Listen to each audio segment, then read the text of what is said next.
오늘 우리는 우리를 구해 주시려고 베푸신 자비의 언약을 새롭게 하기 위하여 우리들의 두 번째 대림절 촛불을 밝힙니다. 이 촛불은 예언자들이 선포한 하느님의 약속입니다. 이 촛불은 구원의 기쁨과 사랑과 평화로 인도하는 빛입니다. 이 촛불을 언약의 상징으로 밝힙니다. 하나님께서 예언자들을 통해 주신 이 말씀이 저희를 구원의 길로 인도하게 하옵소서. 곧 오소서 임마누엘.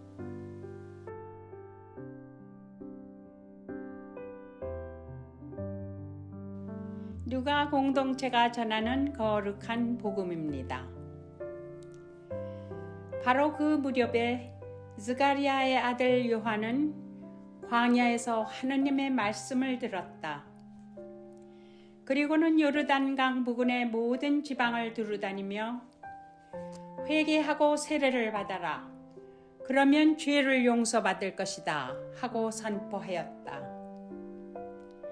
이것은 예언자 이사야의 책에 기록된 말씀대로였다. 광야에서 외치는 이의 소리, 너희는 주의 길을 닦고 그의 길을 고르게 하여라.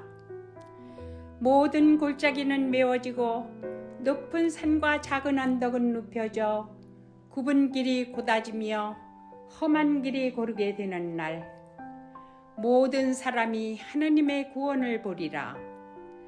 주님의 말씀입니다. 하나님께 감사드립니다. 할렐루야! 하나님 아버지와 우리 주 예수 그리스도로부터 오는 은혜와 평강이 이 자리에 계신 모든 분들과 함께 하시기를 바랍니다. 어느 지역에 큰 홍수가 났습니다. 가축들이 떠내려가고 집들이 잠기기 시작합니다. 어떤 사람이 피신할 기회를 놓쳐서 집에 그냥 있었어요. 그런데 물이 차오르는 바람에 지붕 위로 피신을 했습니다. 비를 맞으면서 갈급한 심정으로 하느님께 기도를 드렸습니다. 하느님, 제발 저를 구해 주십시오. 그러자 잠시 후에 저쪽에서 뗏목을 만들어서 탈출하는 사람들이 나타났습니다. 사람들이 어서 내려와서 우리랑 같이 갑시다 하고 소리쳤습니다. 그런데 그 사람이 이렇게 말합니다. 저는 괜찮습니다. 전 하느님께 구해달라고 기도를 드렸거든요 라고 말하면서 그 사람들을 그냥 보냈습니다. 물은 계속 불어납니다. 지붕 가까이까지 물이 차오르고 있습니다. 조금만 있으면 서 있을 곳도 없을 것 같습니다. 그 사람은 계속 기다렸습니다. 그때 구조대원들이 나타났습니다. 구명보트를 타고 와서 얼른 배에 타라고 손짓했습니다. 그는 다시 한번 아니요, 괜찮습니다. 저는 하느님이 구해주실 거예요. 제가 따로 기도드렸습니다. 이제 물은 불어서 지붕을 덮었습니다. 그 사람은 지붕 위에 있는 굴뚝 위로 올라갔습니다. 겨우겨우 간신히 버티고 있었어요. 이제는 하늘에서 헬리콥터가 날아옵니다. 줄 사다리를 내려주면서 마이크로 방송을 합니다. 자, 남성분 침착하시고요. 빨리 이 사다리를 잡고 올라타십시오. 우리가 마지막 구조대입니다.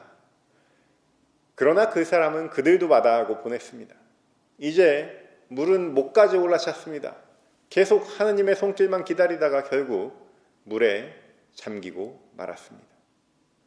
하늘나라에 도착한 그 사람은 하느님, 왜 제가 기도를 드렸는데도 저를 구해주지 않으셨습니까?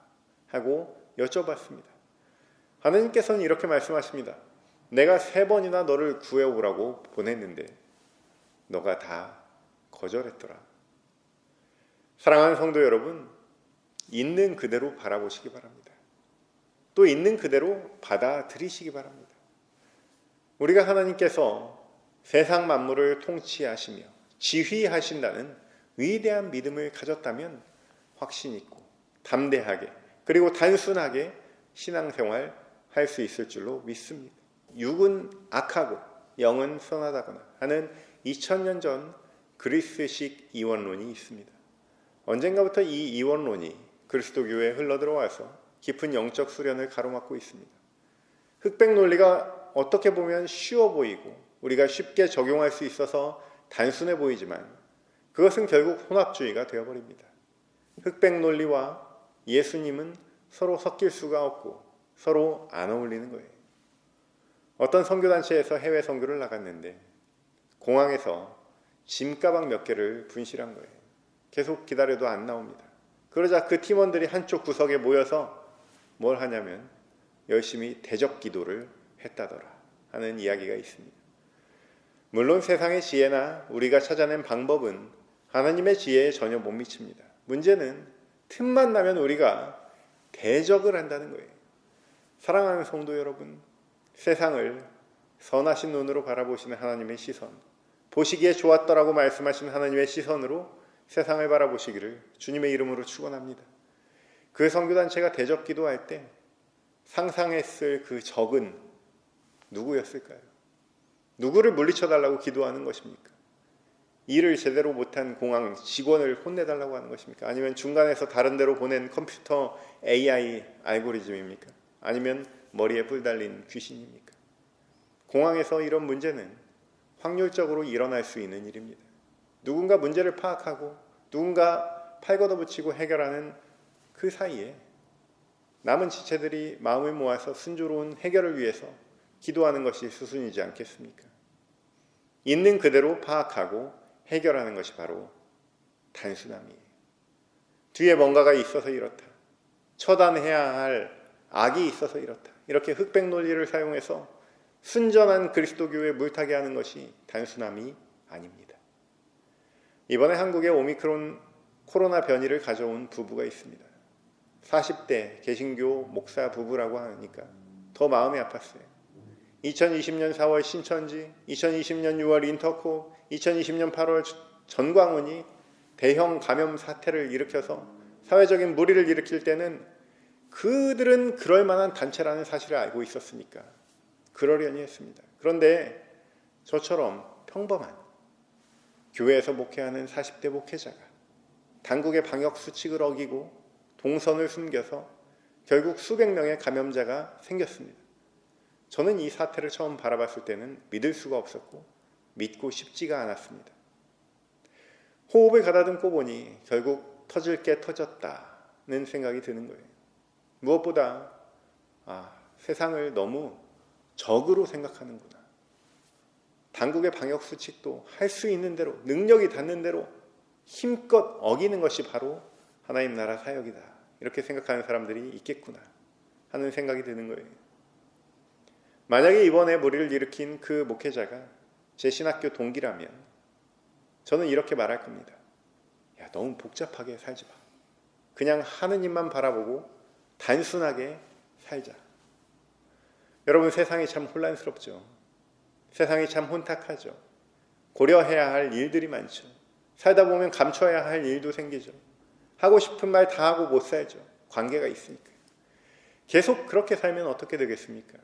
계속 복잡하게 살면, 다 고려하고 살면 이리저리 고개 운전하면서 어떻게든 끝까지 빨리 도착하면 되는 일입니까?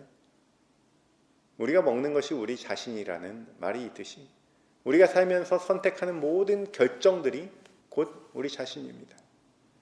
결론적으로 어떻게든 그리스도인 되는 것이 목적이 되어서는 안 됩니다. 결정과 생각을 심플하게 하십시오. 우리가 살아가는 모습이 곧 그리스도의 길을 따르는 길이 곧 하나님 나라를 일구는 일인 줄로 믿습니다. 결과가 보잘것 없어도 돼요. 애써 편법 쓰고 살아갈 필요 없습니다. 그렇게 살다 보면 복잡하게 고려할 일이 많습니다. 여기서 허둥대는 것은 여러분 하수예요. 천재적인 디자이너의 할아버지라고 볼 수 있는 레오나르도 다빈치는 이렇게 말했습니다. 단순함이란 궁극의 정교함이다. 단순하려면 정말 높은 수준의 기술력이 따라줘야 합니다. 또 식견이 있어야 합니다. 이러한 식견을 요즘 말로 하면 데이터입니다. 단순함을 이루기 위해서 시도했던 수없이 많은 의심과 검토, 시행착오가 모여서 쌓인 것이 이런 데이터입니다. 관계를 생각하고 고려하고 그래서 복잡한 것이 아니라 하나님 나라 사역 감당하기 위해서 끊임없이 고민하고 검토하고 시행착오한 결과물이 우리 삶의 단순함이 되어야 하는 것입니다. 고수와 하수는 이렇게 다른 거예요. 결과적으로 고수와 하수의 차이는 해봤냐 안 해봤냐, 부지런했냐 안 했냐의 차이입니다. 이러한 궁극의 단순함을 그리스도교에서는 회개라고 말합니다. 방향을 돌려서 원상태로 돌아가는 것입니다.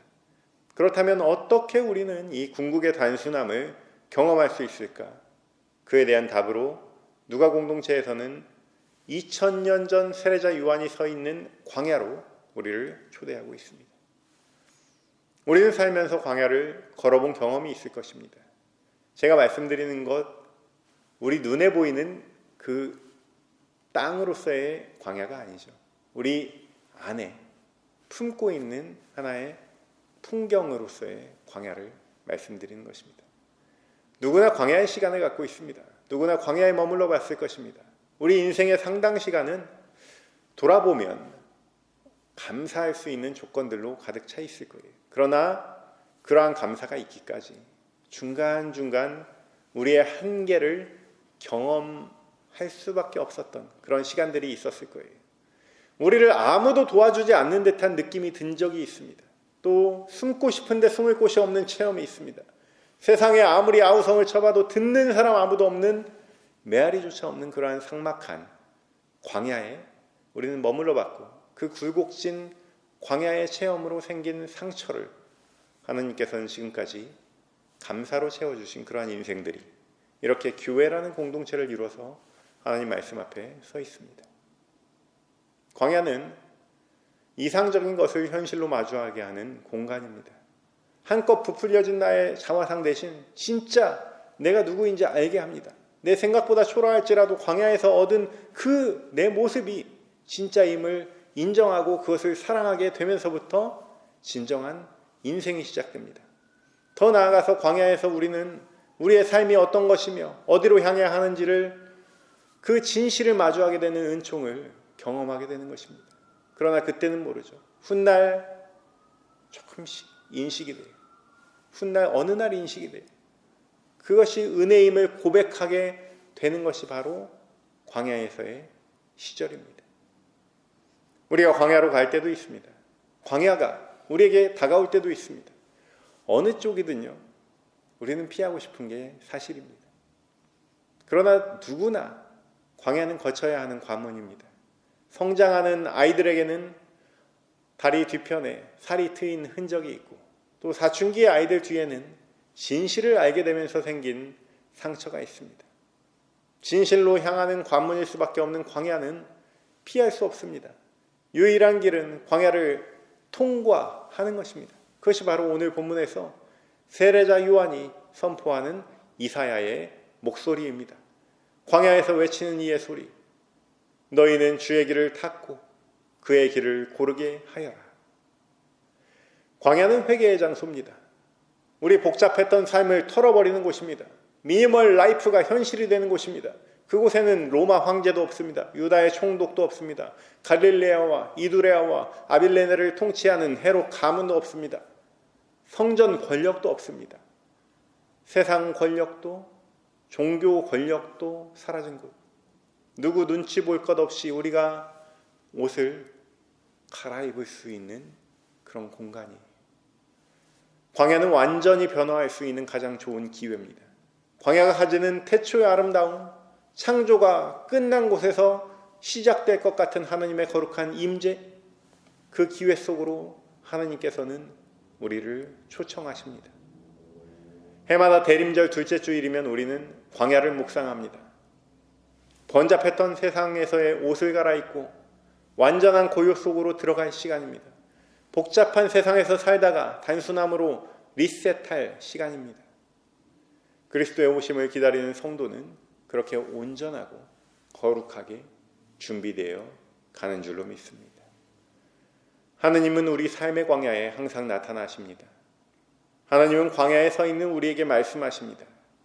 우리는 광야에서 하나님의 행하신 일을 기억합니다. 하나님은 말씀으로 이스라엘을 광야로 이끄셨습니다. 하나님은 말씀으로 나사로를 죽음의 광야에서 일으키셨습니다.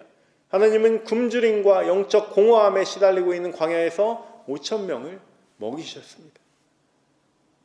광야에 오직 존재하는 것은 바로 하나님의 말씀입니다. 말씀과 광야는 늘 함께 있습니다. 세상 권력과 종교 권력은 다시 말씀드리지만 그곳에는 존재하지 않습니다. 하나님의 말씀이 존재할 뿐입니다. 지가리아의 아들 세례자 요한은 가만히 있었으면요, 자신도 사제인 아버지의 길을 따라서 예루살렘에서 사제로 살았을 것입니다. 세례 요한의 어머니 엘리자벳 또한 아론의 가문이니까요, 엘리트 집안이라고 할 수 있어요. 그것을 그냥 벗어 던지고 광야로 나온 요한에게 말씀이 임합니다. 여기 광야에 외치는 소리가 있습니다. 스스로 삶의 단순함을 선택한 사람입니다. 그는 도시를 등지고 광야를 선택했습니다. 공허한 공간에서 처음엔 자신도 두려웠겠지만 외쳐봅니다. 다시 한번 외쳐봅니다. 큰 소리로 외쳐봅니다. 하늘을 가르고 메마른 광야를 가르는 그러한 소리가 있습니다. 그의 목에서 예언자 이사야의 예언이 토해집니다. 모든 골짜기는 메워지고 높은 산과 작은 언덕은 눕혀져 굽은 길이 곧아지며 험한 길이 고르게 되는 날이 올 것이다. 그 날을 선포합니다. 평탄해지는 날입니다. 우리가 격차를 두었던 것들, 인종과 성별과 나이와 계급과 지위와 빈부의 모든 격차가 원상복귀되는 날입니다. 우리 마음을 핥히었던 그 모든 상처와 그 상처로 패인 골짜기가 메워지는 날입니다. 천지가 개벽되는 날이에요. 그런데 그 일을 누가 합니까? 우리는 무심코, 우린 잘 몰라요. 주님이 다 알아서 하시겠죠 라는 속삭임에 사로잡힙니다. 그러나 광야에서 외치는 이의 소리는 정확하게 말합니다. 너희는 주의 길을 닫고 그의 길을 고르게 하여라. 아멘. 너희는 바로 소리를 듣는 백성들입니다. 회개하려고 광야로 나온 백성들입니다. 사랑하는 성도 여러분, 우리는 주의 길을 닦는 사람들입니다. 그의 길을 고르게 하는 사람들입니다. 오늘은 대림절 둘째 주일입니다. 주님의 오심을 기다리고 준비한다는 것은 우리가 그동안 정상으로 봤지만 하나님이 보셨을 때 왜곡된 것들을 다시 바라보는 것입니다. 하나님의 시선과 우리의 시선이 달라지는 데는 다 이유가 있습니다. 세상을 복잡하게 보는 데는 다 이유가 있습니다. 우리의 욕심이 끼어서 그렇습니다. 지켜야 할 게 많아서 그렇습니다. 우리 존재와 우리의 소유가 그 평탄케 해야 될 것들의 일부가 되어버려서 그렇습니다. 이에 요한은 다시 한번 광야를 울립니다. 너희는 주의 길을 닫고 그의 길을 고르게 하여라. 그날이 오면, 모든 골짜기가 메워지는 날이 오면, 굽은 길이 곧아지는 날이 오면 모든 사람이 하나님의 구원을 보리라. 할렐루야. 사랑하는 성도 여러분, 하나님의 시선을 회복합시다. 단순하게 우리 사랑합시다. 모든 비틀어진 것들을, 왜곡된 것들을 반듯하게 합시다. 그리하면 하나님의 영광이 우리를 구원하러 오실 우리 주 예수 그리스도 안에 나타나실 줄로 믿습니다. 이러한 하나님의 약속을 소망 가운데 붙잡고 힘써 묵은 땅을 갈아엎는 저와 여러분 되시기를 주님의 이름으로 축원합니다. 모든 지각 위에 뛰어난 하나님의 평강이 그리스도 예수 안에서 너희 마음과 생각을 지키시리라. 아멘.